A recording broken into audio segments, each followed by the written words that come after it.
Hello, and welcome to Alzheimer's Research UK's webinar on a new 5-year research strategy. For those of you who don't know me, my name is Susan Kohlhaas, and I'm the Director of Research at Alzheimer's Research UK, and it's really a pleasure to be here today and to be at this point where we're launching our new 5-year strategy. I'm going to take a moment just to share a few slides and run you through the agenda, so just bear with me whilst I share my screen.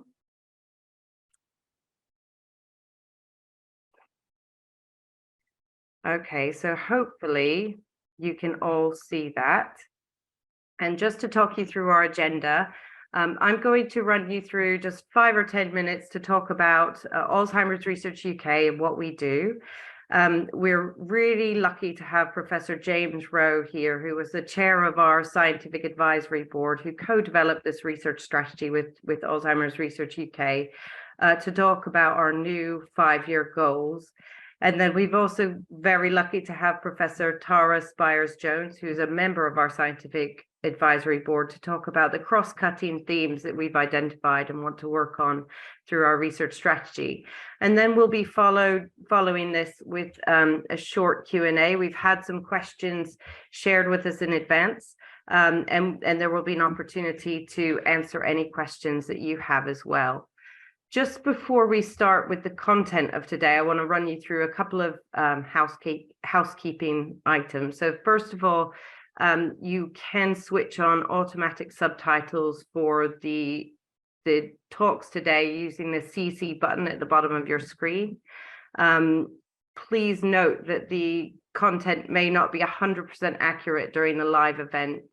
If you'd like to ask a question, you can click the Q&A button at the bottom of your screen, and that will bring up the Q&A box where you can type out your question. Please do feel free to submit questions throughout the event, and we'll try and answer as many as we can during the Q&A session afterwards. But if we can't get to your question, we will try to make sure that we get to it at some point in the near future as well. And then there will be a recording of today's event on YouTube as well afterwards. So in about a week's time, we'll have this up on YouTube, and you'll be able to rewatch it if you'd like to. So now to start with what we're doing, this is where we are in 2022. So for some of you who may not be aware of these statistics, we've got nearly 1 million people in the UK living with dementia. 1 in 2 of us knows someone living with dementia. And if you're like me, you'll have known somebody in your close family who has had dementia or has dementia at the moment. It's one of the leading causes of death in the UK, and it currently costs the UK economy around £25 billion a year annually. And we expect this to grow. We expect these numbers to grow unless we can do something to find treatments and preventions for people living with dementia. Worldwide, there are 55 million people living with with dementia. And this is our most urgent and pressing health challenge today. And that's why Alzheimer's Research UK is here. For me, I'm, as many of you will know, this is a personal challenge for me. My granddad developed dementia when he was in his 70s and died when he was 78, which is fairly young. He didn't seek a diagnosis when he first developed symptoms of dementia. Instead, he hid it for as long as he could, and he didn't get the help that he needed. But really, until then, it wasn't until I saw the devastating impact that dementia can have on families and the lives of people around you that I really started to question, why is it that this is our reality? So at AR UK, we believe in a future that is free from the fear, harm, and heartbreak of dementia. And that's why we have invested so much in life-changing research that can change the future outlook for people affected by dementia, for our loved ones, for our communities, and one day for ourselves as well.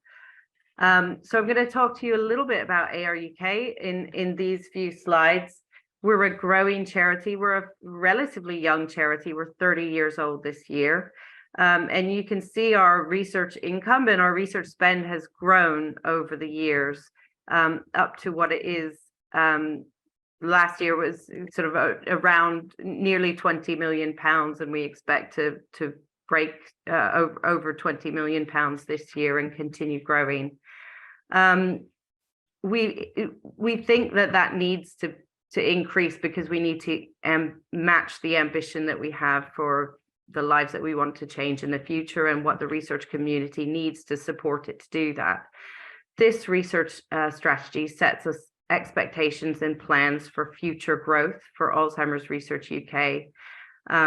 We're far-reaching as a charity, so we work across borders, not just in the UK, with other funders and with academics around the world, because we believe that looking outwards will help us address the research gaps that we have as quickly as possible.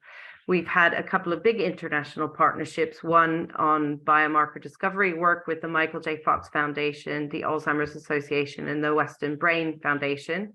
And we've also had a number of international projects looking at drug discovery with our target validation Pathfinder grants and our Dementia Consortium. And we expect to continue working not only just in the UK, as we have a map here of our reach across the UK, but also across the world to try and address the priorities that we've set out to address. But really encouragingly is our scientists and how collaborative and far-reaching our scientists are. So of the 1,100 projects that we've funded to date, our scientists have worked with researchers in over 1,500 different organizations based in more than 70 countries. And again, with the support of our research network and some of our other funding programs, we have a dense network of collaborations across the UK as well, which is really important because, again, we believe that openness and collaboration in science will help us to progress dementia research as quickly as possible. Our role as a research funder is to identify where we think the field needs to go in terms of the outcomes that matter to people with dementia, and to help us get there as quickly as possible, to get from point A to point B as quickly as possible. And we're really, really lucky to have such a great research community to work with to help us do that. But beyond what we do in terms of research, we also see it as our role to try and change the system and change attitudes about dementia. Many people still believe today that dementia is an inevitable part of aging and that there's nothing that can be done about that. And our role is to really change that attitude, and we're making progress in that. We want to make longer term and larger strategic shifts in the areas that matter to us, and we'll continue to act as a catalyst and in terms of getting the buy-in and input for some of the big things that need to change. We launched a few big major campaigns over the last several years that have helped us make this shift. So first, it was in 2019, we launched our first ever policy-driven campaign to try and create awareness and impact of dementia on society. And what we did is a really simple ask. We asked government to invest just 1% of the economic cost of dementia into life-changing research. And that's a small ask when you think about it, but essentially quite a big ask for government. And we're really fortunate that as a result of the people, our supporters, and many in the research community showing a strong, decisive desire to take political action for dementia research, we called on the Conservative government to do this, and they committed to double the annual spend on dementia research from the government, which is great. But we continue to make that case and try and increase investment for dementia research. We also strive to reach people with really disruptive and heartfelt campaigns to try and bring to life the message of hope that research provides. And we also work to arm people with facts that change their perception of life-saving information. What we try to do as a charity is challenge the status quo, try and stir up conversations about a topic that was once and still sometimes is taboo. And we try and do that in a way that inspires action and change. But what I'm really happy to be here today to do is to with my colleagues Tara and James, to present our new 5-year strategy, and then talk about some of the things that we think are important within this strategy as well. So I was proud to work with our scientific advisory board, who are named here on this slide, chaired by Professor James Rowe, to develop this strategy. And what we've tried to do is identify and tackle the outcomes that matter most for people with dementia. Our role as a charity is to make sure we're funding work that helps us to get from point A to point B as quickly as possible. And that's what we're really excited to be doing over this next 5 years. It's an exciting time in dementia research. And what we've argued is that more investment needs to be made, not only from the charity sector, but also from government and industry, to help us catalyze on the opportunities that we see before us and the investment that's been made to date. So again, as Alzheimer's Research UK, we look forward to continued growth over the next 5 years, and look forward to working with all of you in the research community to do that. And I'd like to now hand over to James, who's going to run us through our 3 goals at Alzheimer's Research UK.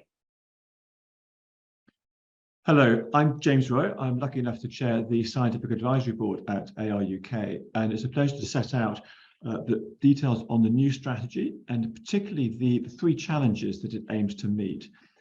Beyond the initial obvious needs for a greater investment, the new strategy reflects 3 further challenges, which, if we overcome, will lead to a real step change in dementia treatment and care. And we expect these challenges to be met by advances in fundamental science, as well as a multidisciplinary approach. But first and foremost is the need for treatments, including disease-modifying treatments. Searching for treatments that either delay the progression or change its course altogether. Now, right now, there are no current disease-modifying treatments approved for use in the UK.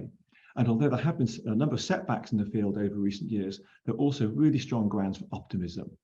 One example is the recent announcement of the Clarity AD study that points to a better future for people affected by Alzheimer's disease, given the trial's finding that there was a small but significant improvement in cognition over time with the drug lecanemab.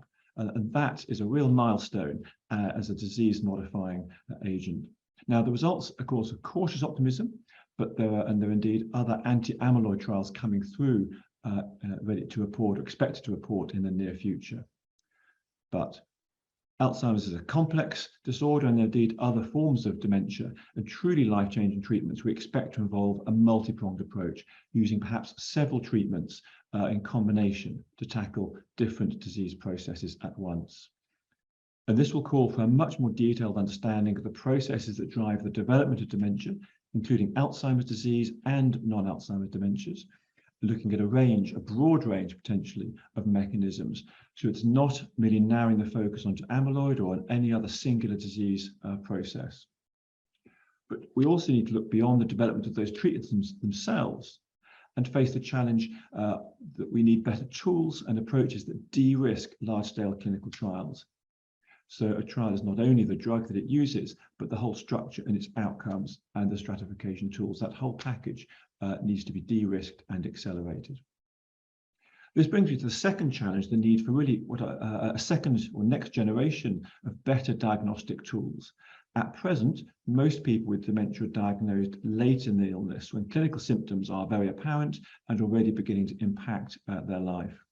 However, we now know that the brain changes that are associated with different dementias can begin decades before these symptoms begin. And treatments that alter the course of dementia might be more effective if given earlier and earlier. And this will rest on an earlier and more accurate diagnosis. Now, blood-based biomarkers for diagnosis have been developed, particularly for Alzheimer's disease, but there's still the challenge to translate their use into clinical practice. And even the current blood-based markers remain imprecise for different types or subtypes of dementia. It's not clear how they perform with mixed dementias or dementia with comorbidities, and it's not clear how well they identify non-Alzheimer dementias to allow a more personalised and targeted approach to treatment in the future. As part of the strategy, we'd like to explore digital technologies which offer the potential to measure very early changes in symptoms for people with the disease processes that later may cause dementia. And digital technologies are perhaps able to move earlier and be more scalable than what can currently be achieved with current techniques. And this will need further investment to realise the full potential of digital approaches. The third challenge is about reducing that societal impact of dementia that Susan touched on in her opening slides. Now, 2 years ago, the Lancet Commission on Dementia identified 12 modifiable risk factors that link to the development of dementia, and interventions against these could potentially reduce dementia rates by as much as 40%.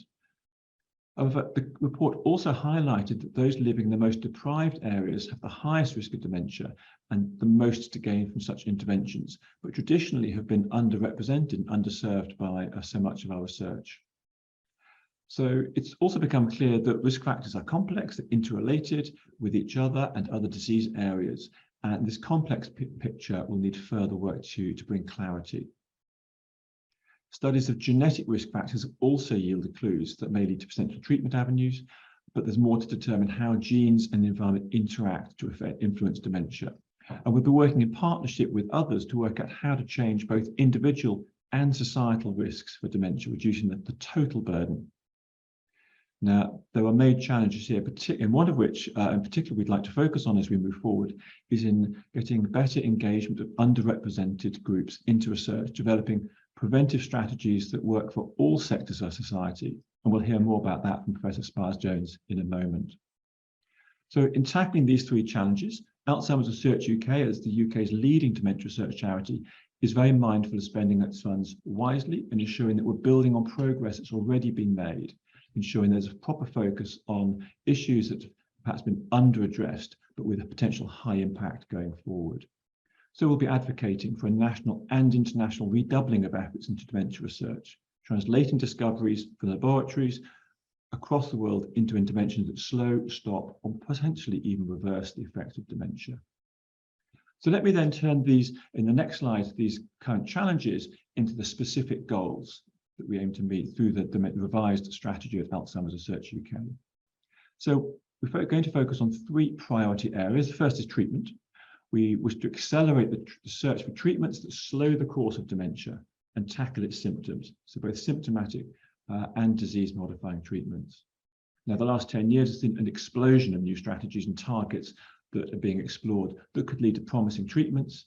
As of just a few months ago, there were over 230 dementia trials ongoing, and for Alzheimer's disease, there was approximately 150 ongoing clinical trials.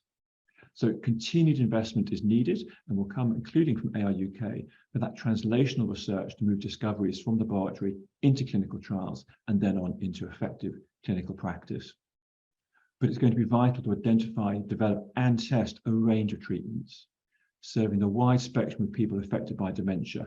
That's the wide spectrum of dementias and the wide spectrum of people in the affected populations. We'll be building on initiatives like our Drug Discovery Alliance, and we'll go beyond the amyloid hypothesis, seeking research that broadens our understanding of diverse disease mechanisms leading to diverse treatment options. These will hinge on better diagnosis, the second of our three goals. We wish to develop early, accurate, and fast ways to diagnose dementia. So those advances in blood biomarkers I've mentioned have enabled the detection of Alzheimer's disease pathology with similar accuracy to PET and CSF tests, but implementation of these biomarkers in the NHS or healthcare settings requires us to scale up diagnostics and understand how they perform in people with a high risk or symptomatic dementias of different complexities and comorbidities. But it will in turn provide opportunities for people in the earlier stages of dementia, perhaps to take part in research, come through into clinical trials and on to better treatments. As part of this, new digital technologies are going to be investigated to try and increase the early detection and the consequences of these brain changes before symptoms are noticeable and certainly before they are disabling. And they might enable people to participate in clinical trials at a much earlier stage when we think treatments are perhaps more likely to be effective. As well as the technologies for early and better diagnosis, we will need expanded clinical training to enable clinicians and allied healthcare professionals to differentiate between different forms of dementia. And as well as providing better care for people with dementia, better diagnosis will improve drug development and lead to better, more effective clinical trials. But this brings us to our third goal, that of prevention. We wish to improve understanding of those modifiable risk factors associated with dementia and to make real progress in risk reduction, both for environmental and genetic factors. To reduce the number of people who develop dementia, the research will need to identify and test interventions that are relevant to people of all backgrounds. They need to be applied to the whole lifespan, and this requires better working across wide age groups, different communities, funders and policymakers, including those perhaps who have not been traditionally engaged with the challenge of dementia. So while our new strategy focuses on these three goals you see on the screen here, we acknowledge that progress in all of them will continue to be driven by progress in understanding the fundamentals of the biology of the diseases that cause dementia. And Alzheimer's Research UK will continue to fund basic science where it's in service of our three priority areas. If I move to the next slide, please, to talk briefly about how we'll achieve this. On treatment, we'll be launching clinical trials groups for dementia in the UK, developing and promoting innovations in dementia, leading to better and innovative clinical trials with perhaps novel outcomes, novel stratification tools. We'll invest in the research to understand mechanisms of disease through our response mode grant rounds and in partnerships with strategic initiatives like the Dementia Research Institute and international partnerships. And we'll be investing in translational and commercial programs jointly through the Drug Discovery Alliance and the Dementia Discovery Fund as examples, so we can increase the range and breadth of treatments that come forward into clinical studies. But with this, we'll want to emphasize the need to promote engagement and recruitment with hitherto underserved communities. Now, on the issue of diagnosis, we'll be developing and validating new tools that harness advances in a range of technologies, including digital technologies, to detect early changes in brain function with a high degree of sensitivity and specificity. And this includes investment in the early detection of neurodegeneration disease program, EDEN, but also through response mode funding, looking for a wide range of novel tools, maybe diagnostic tools, genetics, fluidic and imaging tests, all aimed to detect the earliest signs of dementia and quantify dementia risk. I've talked a lot about Alzheimer's disease, but our UK strategy explicitly seeks to research and develop diagnostic tools and biomarkers that differentiate between different forms of dementia, prioritizing tools that have the potential to increase the impact of future treatments, and to do so across different populations. This brings me to the third aspect of prevention, and we'll continue to fund research that improves understanding of those risk factors associated with dementia and how they interrelate. And we'll do this through response mode grants and in the partnerships and the strategic initiatives. We wish to develop and test interventions that prevent dementia, bringing in perspectives and opportunities from other disease areas where we've much to learn from. And working across academic, health and public health sectors, we wish to ensure that underserved populations are included in research at all stages for both prevention and risk reduction. In my last slide, next slide please, I just want to highlight that the scale of the challenge we face requires a very bold approach. You've seen that exponential growth in funding and support from Alzheimer's Research UK, and we're delighted by the government's recent commitment to, over the next few years, double research spending in dementia research. But through AR UK, we will continue to do our bit through funding regular open grant rounds and developing specific research calls, as well as supporting long-term partnerships and initiatives that align with those three challenges we've talked about so far. Now, the exact shape and the timing and the scale of the focus calls will be tailored to the specific topic that they will address. But I would like to flag up, I'm very excited to flag up for you that the first call coming out early next year will focus on disease-based biomarkers, be a multi-million-pound call, and that'll be very exciting, and to have more details of that early next year. Now, with that little highlight at the end, I'd like to thank you for listening. I'd be very happy to take questions in the Q&A, but in the meantime, I'll hand over to Professor Spires-Jones. Thank you.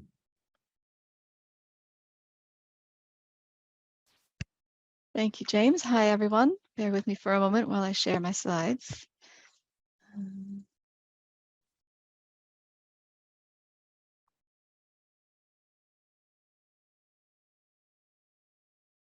Right, so hopefully you should be seeing my slides now. And for this last few minutes before we get to the Q&A, I'd like to talk about the cross-cutting themes that Alzheimer's Research UK is proposing to work on to support these three important goals that you've just heard about from James. Do feel free to put questions in the Q&A at any time. You don't have to wait until the end. So we think at AR UK, as a leading dementia research charity, that we have a duty to foster a research culture that's really going to speed progress in research towards those three important goals.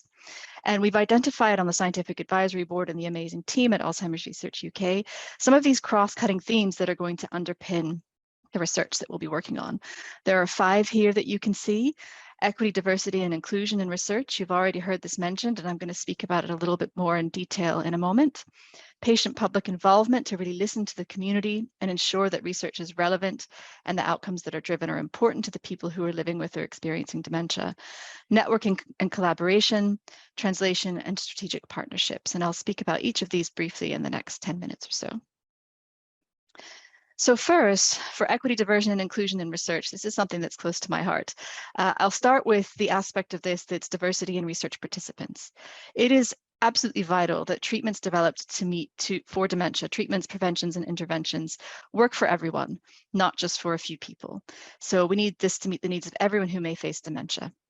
And I'll start with talking about women and people of color who are more likely to develop dementia and are underrepresented in many different aspects of research.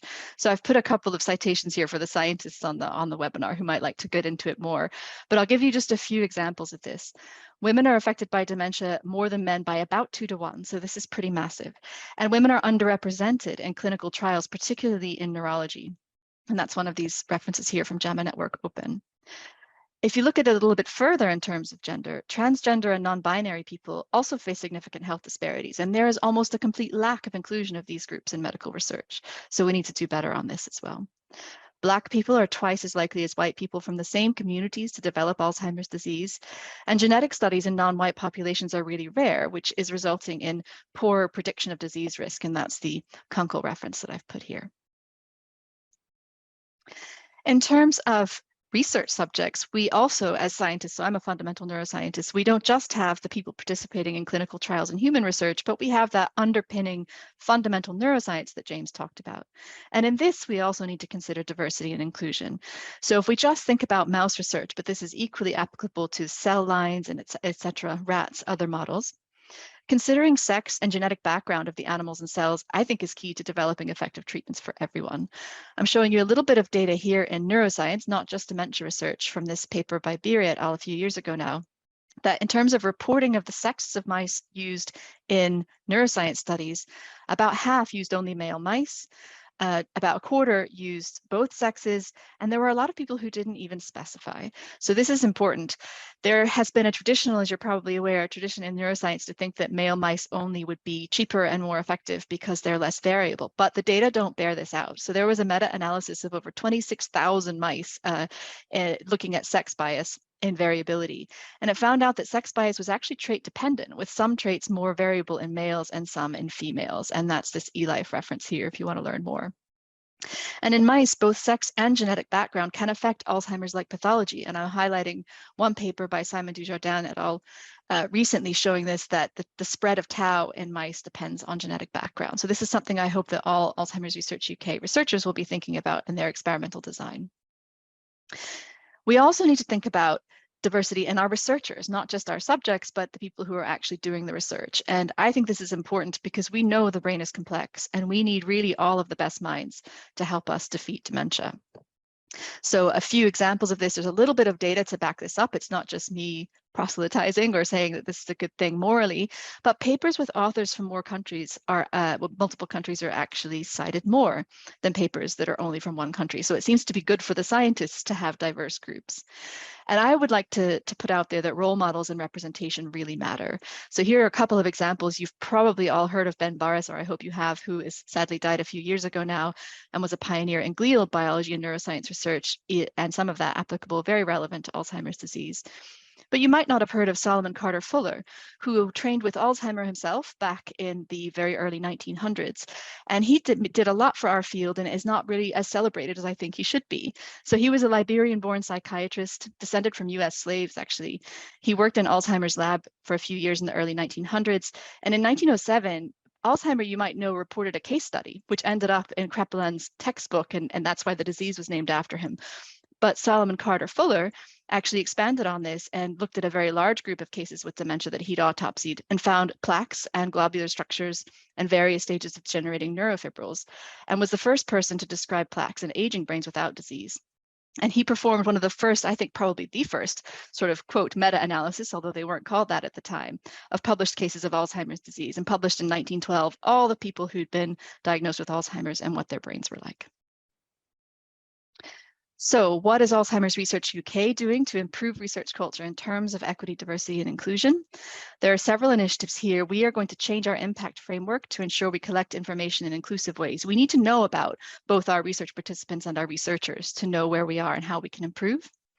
We're going to ensure that our events program is inclusive, offering flexible programs, enabling, for example, people with caring responsibilities to participate. And our early careers program specifically promotes diversity and inclusion in science. And there are some great partnerships. We are working with the British Neuroscience Association, for example, sponsoring their BNA Scholars, which is an initiative to specifically increase inclusion of people from underrepresented backgrounds in research. So moving on to the next bullet point, and don't worry, I won't spend as much time on each of these, but we'll also be working on patient-public involvement. So this is super important in research because it seeks to ensure that research is relevant and delivers outcomes that are important to the people who are affected by dementia. We have involvement activities that complement our research programs, but we can do more. So what we plan to do is grow patient and public involvement, seeking and building on feedback from people affected by or at risk of dementia, and support our researchers, support you through the research network to develop public engagement and patient public involvement so that we can all as researchers learn from people living with the disease. In terms of networking and collaboration, of course, we need to, as James and Susan both mentioned, we need to provide time, space, and resources for meaningful collaborations to be built. This is important for all of us in our day-to-day work, and it's also important in cross-cutting with things like EDI, bringing in our networks, working with people from different backgrounds who have dementia. So we will continue to hold our annual conference, which is amazing, to provide researchers from around the world the opportunity to present their work, hear others, and make connections. And we'll be promoting and incentivizing multidisciplinary collaborations through our funding schemes, networking and events, including enhancing clinical involvement of our networks. In terms of translation, we want to ensure that all of our funded research has a clear pathway to impact, and we'll define and develop a program to address issues with reproducibility in research. And this is another area that's close to my heart, and I could speak for quite a long time on it, but we only have a couple of minutes left. So I'll just leave it at the idea that underpinning all research that we want to result in effective treatments, we need to make sure that we have solid experimental design, that we're not making any of these key mistakes that have been made in some experiments in the past. We need to design solid experiments, analyze them properly, and be sure that they're actually going to be relevant for people with dementia. And coming back to EDI, we also, of course, want to design experiments that take into account multiple sources of variability. So this is one example of a paper that you can look at for more examples of reproducible science. So what we're going to be doing is ensuring that our funded researchers have a clear plan for pathway to impact and helping people develop this. Define and develop a program to address some of these issues with reproducibility in research, and some of this is in collaboration, again, with the British Neuroscience Association, who have a large program on credibility in research. We'll support cross-sector translational programs and initiatives such as the Dementia Discovery initiatives. So we're almost there here.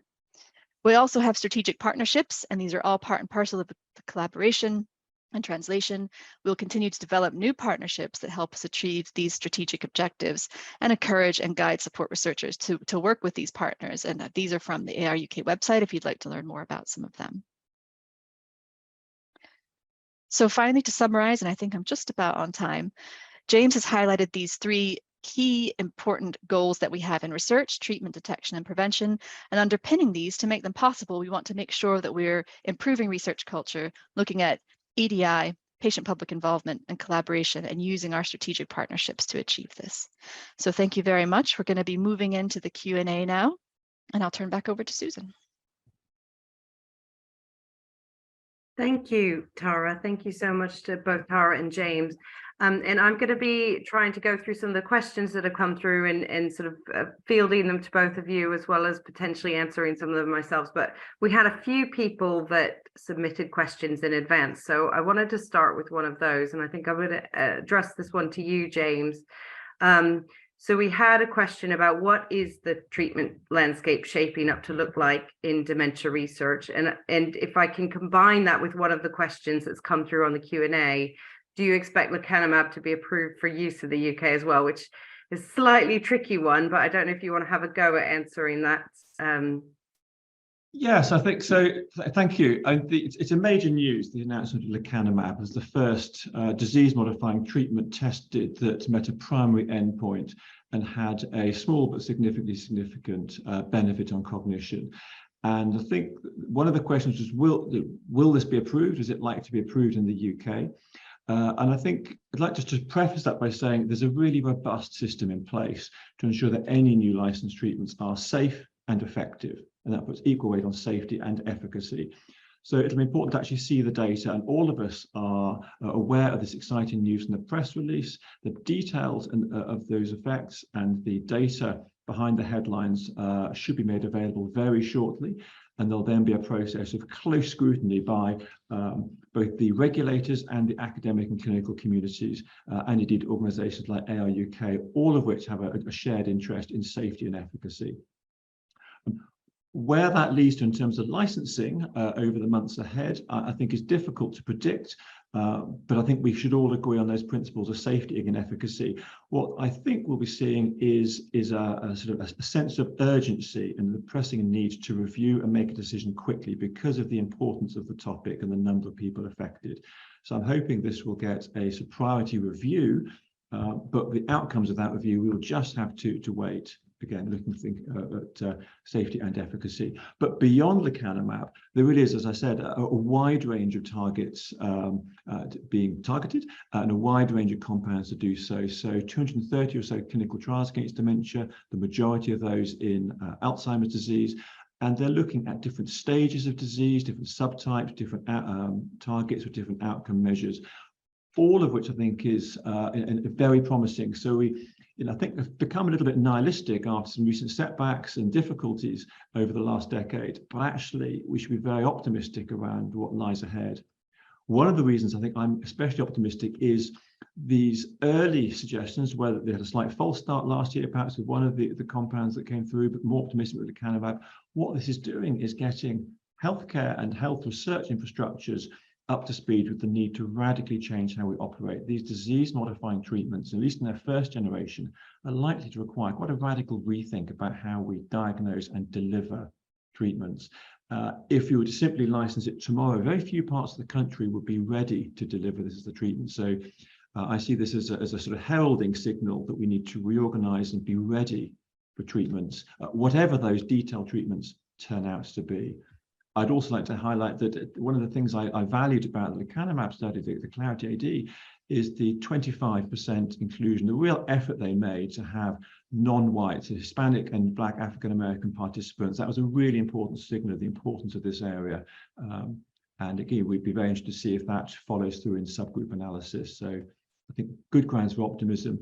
All of this is around getting the right patients at the right time of the disease process, the right drug, and knowing if it works by using the right outcome measures. And those four rights all need research to improve.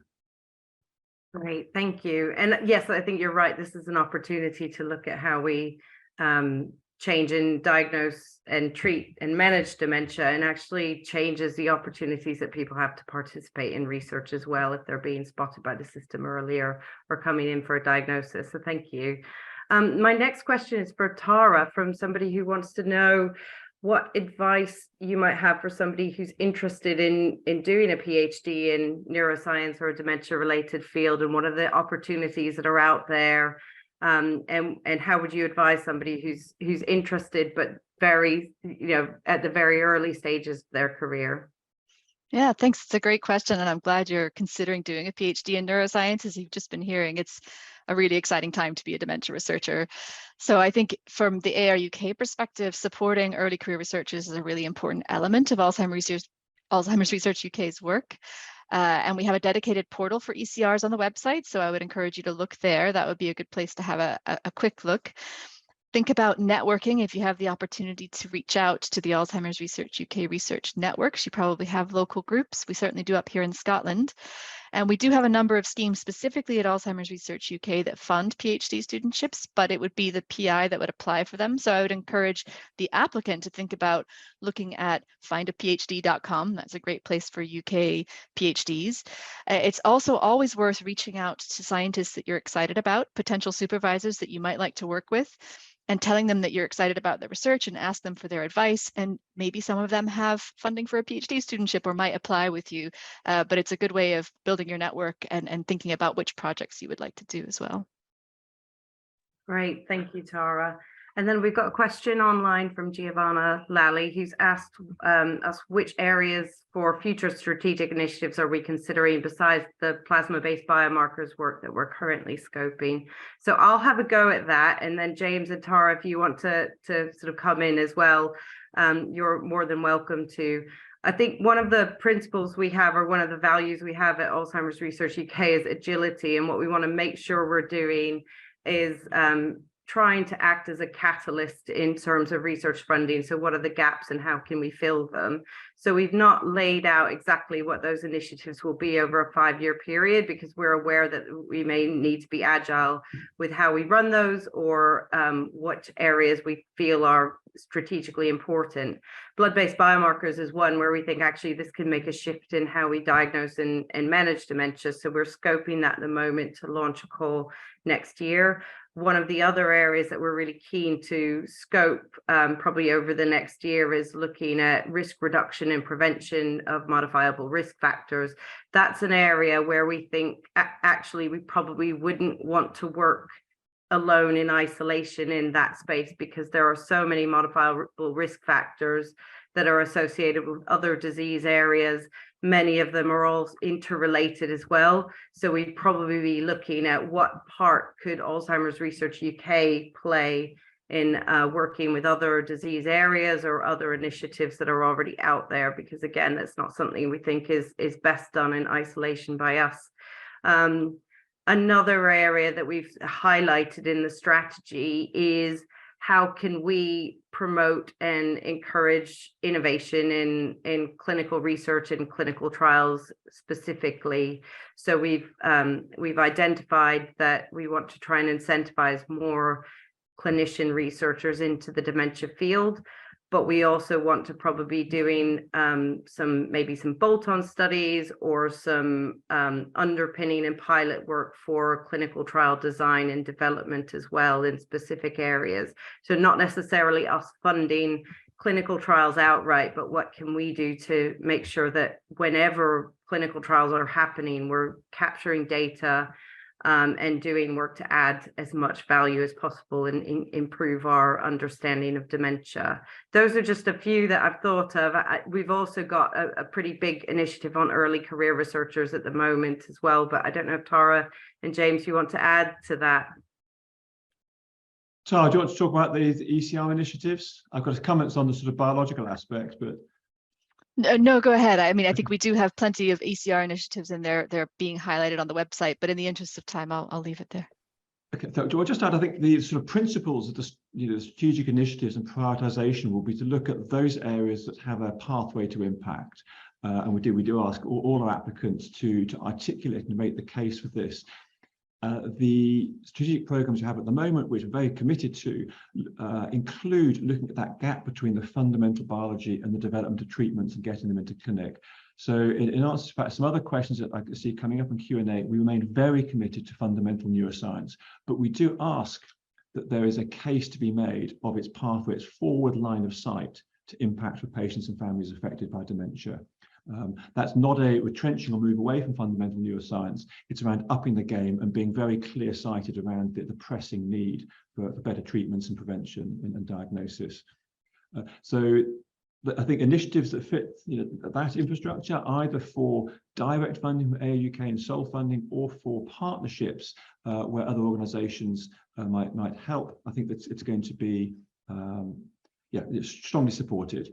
The role of comorbidity brings us into contact with other organisations and both policymakers and funders around research and patient advocacy for a number of other health issues, and I think they will perhaps have more attention than they might have done in the dementia landscape in the previous decades, thinking around those modifiable risk factors that Susan mentioned. Great. And just touching back on, we've got a question in there about, are we moving away from fundamental research, and do we know enough about understanding the mechanisms? I think the really clear answer is no. I think understanding has to underpin each of those three goals that we've identified. But the goals that really matter to people living with dementia are, can we get treatments, can we get prevention strategies or risk reductions, and can we get diagnosis? So it's about making sure that understanding is built into all three of those areas.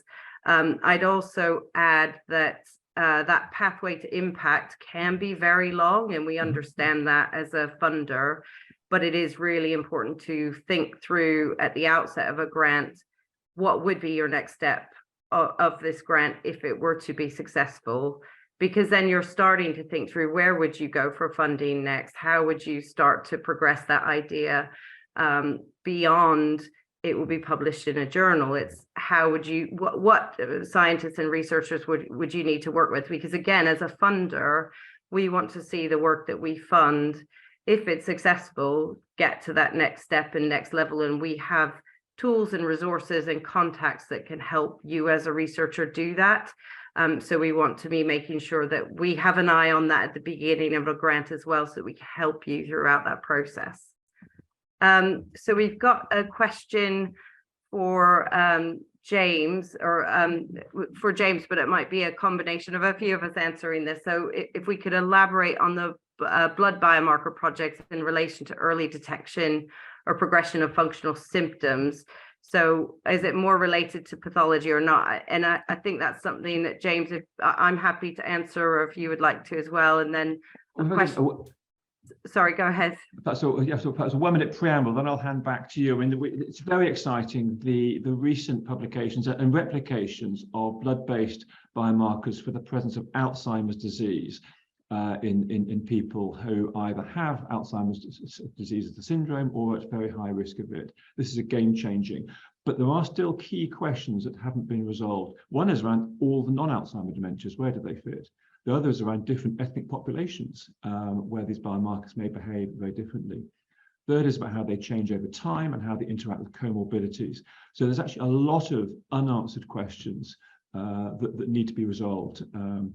So it's fantastic progress with the recent publications, but there's still a lot to be done. I don't know how much I can say whether preempting the call next when in the new year, early next year. So perhaps Susan, can I hand back to you to see how much we can say about that now without jumping the gun? I mean, at the moment, we're scoping the call, and the way we've done that is we've reviewed the literature, we've spoken to researchers in the field, and at the moment, we're also speaking with other funders to try and get a coalition of funders together to do it.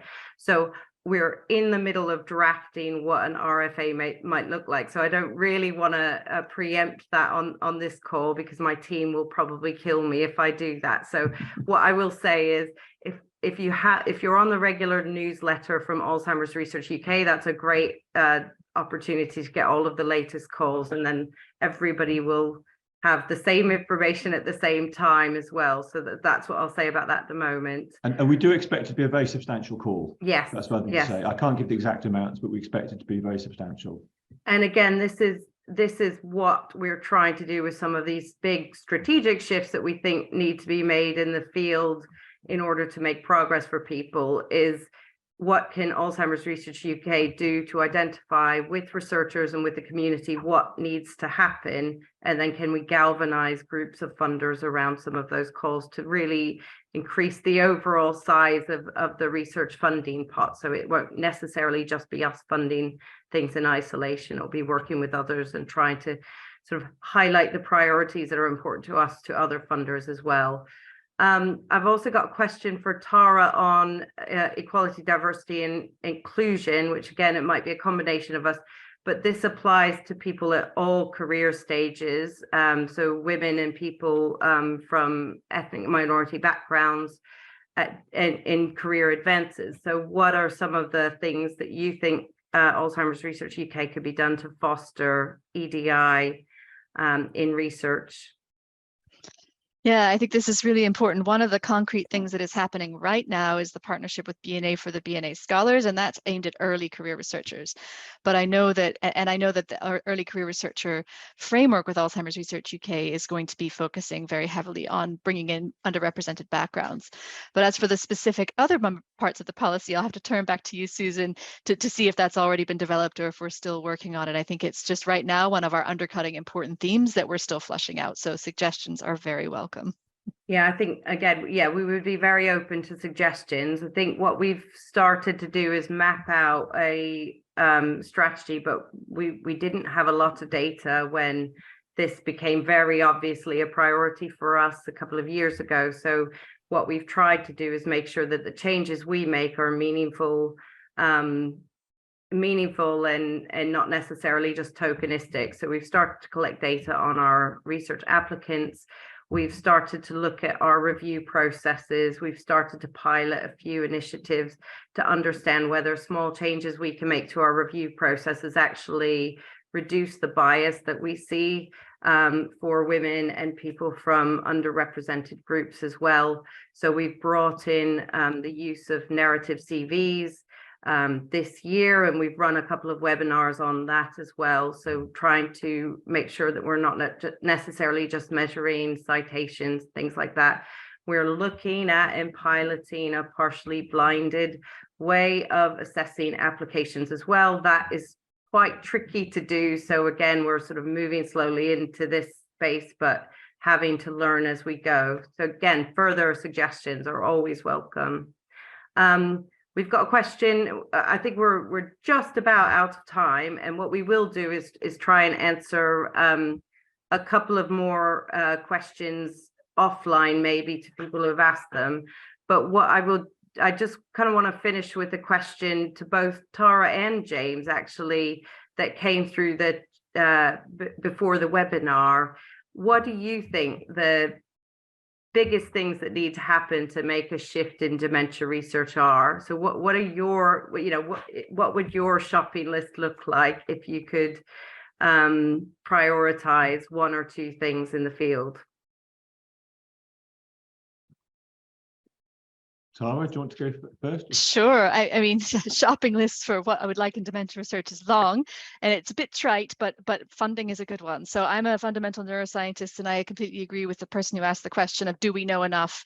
And I agree with you, Susan, the answer is no. So I think as well as these amazingly important treatment, prevention, diagnosis goals, we need to keep our eye on the ball of understanding the big gaps. For example, how do risk genes change the brain to make you get dementias? How do your lifestyle factors biologically, step by step, how do they change your brain so that we can then harness that knowledge to prevent or treat diseases?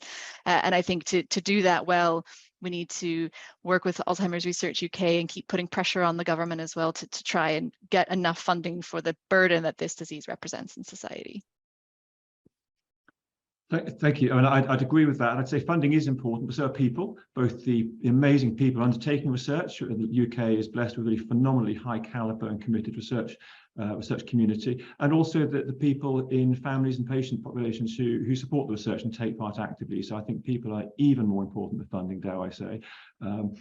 And in terms of scientifically, what I think is the key, it's actually the bringing together of these strands around the right patients and the compounds, the treatment drugs, if you like, and how we measure them to reduce the risk and increase the speed and success rate of clinical trials. It's the way those elements have to be brought together in a coordinated way that is going to be critical, not in isolation. And that calls for multidisciplinarity and planning of research across groups. Great, thank you both very much. And I completely agree with that. The infrastructure and support to help research happen, whether that be on the fundamental aspects and understanding the biology of dementia, but also all the way through to clinical and understanding how what happens in clinical practice changes outcomes as well. So thank you both. I just want to say thank you both for being here with us today, and for all of your help and support in developing this strategy. We're really excited to be launching it today to the research community. And I also want to say thank you to everybody who was able to join us today. We will be sending a follow-up email with contact details if you want to get in contact with the Alzheimer's research team, Alzheimer's Research UK research team, to answer any specific questions that either we didn't get a chance to get through today, or that you were able to ask today. So thank you so much, Tara and James. Thank you, Susan. Thanks. Okay. Bye.